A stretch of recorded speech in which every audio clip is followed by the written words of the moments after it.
Hey, what's up, guys? It's Pillow King here, back with another video. I'm tired as shit. It's like what, 8:41, 8:42? Yeah. I'm running on like 3 hours of sleep, but I feel like that's the best time to do Yu-Gi-Oh because, well, in terms of like deck building, because you're like doing crackhead shit. You're like, holy shit, what if I try this?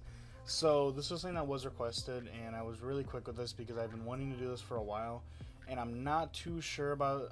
I'm not completely sure about the list. So this is guy in my locals, Corey. He's an absolutely insane hero player. I've never met a guy like him. He has taught me a different mindset when it comes to this deck. Playing against him, no matter what I play, I could play a deck that isn't even affected by Dark Law, and I'm just sitting over here like, oh god. But he plays this deck insanely well, and I'll talk about like a few ways he really, uses the deck that feels a lot better, like to me. So I was talking to him. For one, he plays it very conservatively, and what I really mean by that is, he doesn't play into Nibiru at all if he doesn't have to. The only time he really does is if he holds a follow up. So for example, like when I was playing him, he set up a board. And I was like, okay, so then at the end of that phase, I'm just like Nibiru. Well, at the end of the main phase, I'm like Nibiru. And then he just ends up making a whole new board because he saved Fusion Destiny, he saved Mass Change. And the thing with it was even if they don't use Nibiru because they see a minimal board, but they are able to, you can just Mass Change during the end phase, which is a crazy thing that people really aren't paying attention to. Obviously, for me personally, most of the time I want to set it, make sure that we're not wasting it. Set it, and then when they activate a card that searches, you chain. One thing that I do see a lot of builds not playing really is Dynatag. You use Dynatag literally just so you can make, where is he? Dystopia.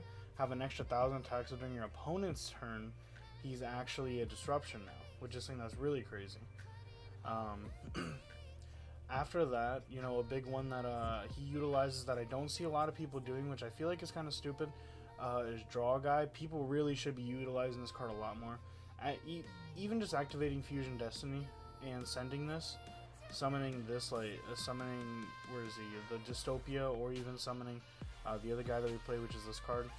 I've been analyzing his build for so long, and this is what I came up with, and this is the one that he consistently tops our locals with. Any place he goes, he's getting at least top 8, top 4. He got first place on Saturday, and this deck is just nuts. Like, he consistently beats me, and I'm playing usually the best decks. But it's, I can play everything correctly, but he just knows this deck so well, it doesn't matter. And another thing he does play that I do like is the King of the Swamp, because you can search a poly, and you can use Miracle Fusion on it as well, so you can use it to summon Absolute Zero and things like that. He does play that now. I asked him why he doesn't play 3 E-Call. He says he doesn't want to run into Joel because Joel is like the worst card for this deck. He says it's a lot worse than Nibiru. Fair. Other than that, this is what I came up from, looking at the extra deck. I saw him play Dian, and I can understand why, but I think I'd rather play something else, but I'm not too sure yet. Dystopia, Adoration. This is just an easy thing, a 28 beater, 2 hero monsters, really easy to make. We play Enki, so we can search the Mass Change a second or another Mass Change, whatever. We play Acid for obvious reasons, getting rid of Absolute Zero into Acid just auto beats backward decks, especially when you can chain it right. Yeah. Trinity, I've seen him game so many people because no one expects this card. I wasn't expecting this card on Saturday. He just summed it, and I was like, what the fuck does this thing do? Then you have to play Sunrise. You can play 2 of this if you want, but you really don't need to. I would probably recommend the second one if you don't want to play Dean or the third Dark Law. But yeah, triple Dark Law. Dark Law is Hero's bread and butter. It's one of the most degenerate cards I have ever played against. One of the best cards as well. I used to play Heroes back in the day. Let me play Dangerous. He really just allows you to Foolish one, and that was pretty helpful. Getting, Draw Guy, Mally in the grave, lets you keep going. Let me play all of the links. All of them serve their own purpose. He just makes them get bigger. This lets you set a poly after, which is really good. And then this guy is just as part of every combo. You can play 2 of this, which is something that I might change in the future. Gonna have to do a lot of testing. So one sec, I'm gonna go ahead and get a replay up real quick. Okay, so as you see, I'm playing in Tritron. My hand isn't exactly the best, but you're gonna see what I do to make this hand a little bit, more optimal. And this hand is pretty straightforward. We're gonna have Dark Law pass with Dystopia. So Dystopia is gonna make this guy go to 38. so his effect will be live. Unfortunately, my opponent has Dark Ruler. We do have the Dark Law guarantee. He's going to go in Cyber Emergency. I'm going to go to Mass Change. Summoning Dark Law. He goes and adds Zeta. I got insanely lucky banishing the Zeta. He goes in Dark Rulers. I'm alright. So he goes out in Prosperities. He ends up adding the Zeta after he reveals everything. He is playing like a lot of cards, like 50. But you'll see why. He's playing a bigger engine for another engine in here, which actually ends up benefiting the deck really well. So Alphas ends up searching full.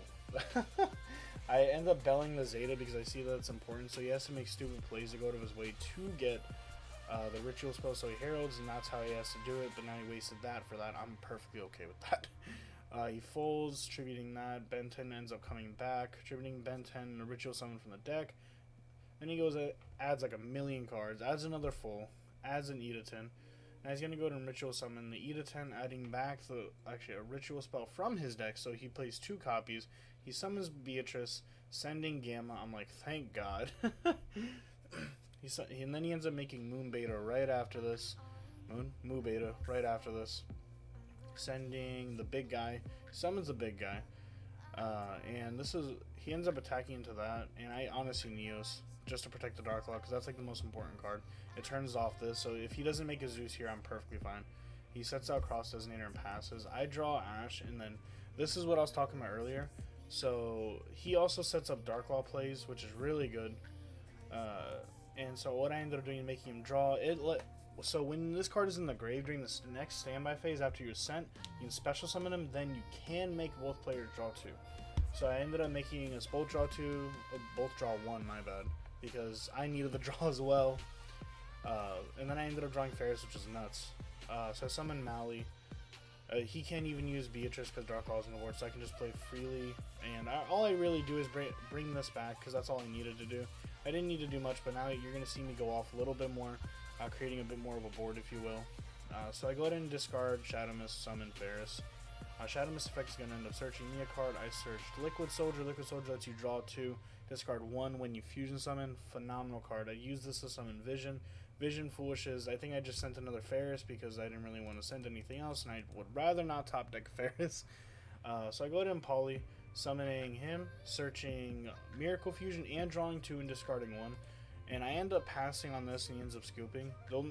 There's no reason to extend further, because if he does draw a blowout card and he's able to play, like for example, if this was like another Dark Ruler or something, and then he draws like another Ritual, he can just go off, and it's going to make my day a living hell.